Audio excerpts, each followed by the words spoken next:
Troy from Zia Comics here, and I had the opportunity to go to Northern Ireland Comic Con, the first one they've had there in Belfast, Northern Ireland. So I figured, I've never seen Ireland, I'm going to go, and I just made it a whole Ireland trip. I did the whole circuit. I'm going to break this down into a couple different videos because otherwise it's going to be too long. Now, before I get into that though, I'm going to ask you for one favor. One, subscribe to this channel. It don't cost you anything, and it helps us make videos like this for you guys for free. So, let's get into the travel. There are no direct flights from El Paso, so had to fly into JFK, and we're going to pick up a connector there, but decided to spend a day or two extra in New York, different parts of New York that we hadn't seen. We've seen Manhattan a lot, so we decided Long Beach. In New York City, you can take the subway just about anywhere in the boroughs. So we grabbed a Long Island Railroad and took it out to Long Beach, New York. Got out at the Long Beach station. Here's a little sign, some history about Long Beach.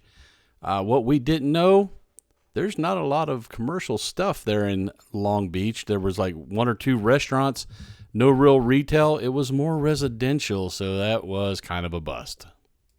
So the next day after we left Long Beach, we were flying, so we got there a little early because didn't want to miss the flight. And spent a little bit of time in the Admirals Club. Oh my God, this place is friggin' amazing. I could almost live here. This everything you want, buffets, liquor, beer, wine, you name it. They had it up here in the Admirals Club. I was amazed. So we got there probably 4 or 5 hours early and partook of all the offerings. Unfortunately, our flight time came way too soon and we had to leave that luxurious Admirals Club. Dude, I could have lived in there. But the first class accommodations there in the airline weren't too shabby. For the 8-hour flight, it was pretty comfortable. Landed at Heathrow Terminal 5, which is the big main terminal where most departures and arrivals come into.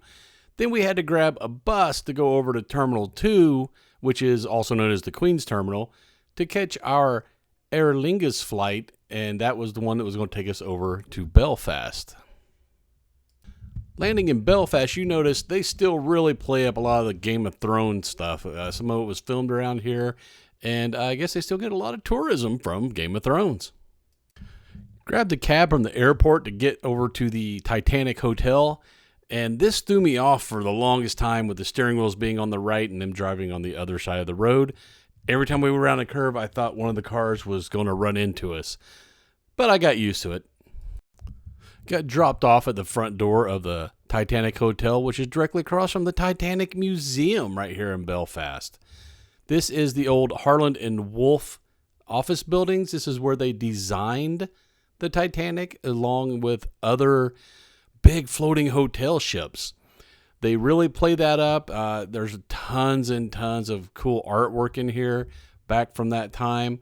They show a lot of how it looked before the renovation, turning it into a hotel. They really play up the deal with the Titanic Museum across the street there. So we're going to walk in. You got the big welcome rug here, Titanic Hotel in Belfast. There's another one in Liverpool, which is why they tell you this one's in Belfast. Beautiful, beautiful area here walking in to get checked in. And we're going to pick up our keys and look at the room. Leaving the front desk, you can go up on the elevator. But if you do that, you're going to miss all this beautiful historic artwork going up the long winding staircase. We were only on the 3rd floor, so it wasn't too bad, and I wanted to see all the artwork.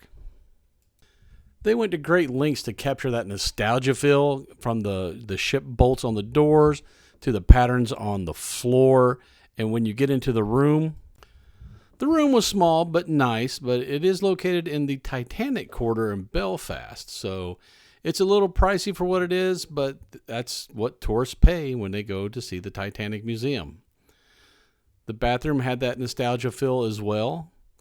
The old subway tiles, black and white. And they had some really, really nice robes and slippers that were branded with their logo.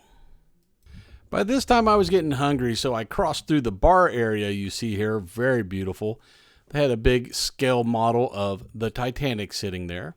and I decided to order some of the local chowder. After that, I slept a lot due to jet lag, but that next morning they had a killer buffet down here. Just about anything you could imagine they had. It was even they had vegan options, they had gluten-free options. They had everything you could ever possibly want for breakfast and more. It was an amazing spread. I probably ate way too much, as I always do on buffets, but that's what buffets are for. It was just an amazing setup. I had always heard about a proper English breakfast, and I wanted to try it, and I figured, hey, Northern Ireland, that's pretty close. Let's just build one off this buffet. You would think that beans would not be good for breakfast, but these beans were a little different. The sauce wasn't very heavy and wasn't as sweet as the baked beans we get here. After breakfast, we got to go check out the Titanic Museum. I'm not going to bore you guys with a lot of pictures from there. There were some artifacts and mostly a lot of stuff about the history of the building of the Titanic and the other White Star Line big boats. That was the first part of my Northern Ireland trip. We stayed in Titanic Quarter, Titanic Hotel. I wouldn't stay there more than one day if I was go back. It's just really convenient. It was right across the street from the Titanic Museum. I would suggest staying one night at the Titanic Hotel and then going over to downtown Belfast to spend the rest of your trip. Our next video in this series will be taking us to Northern Ireland Comic Con. But I'm going to ask you one favor. Subscribe, man. It does help us make these videos for you guys for free. And until you see that next video, later, nerds.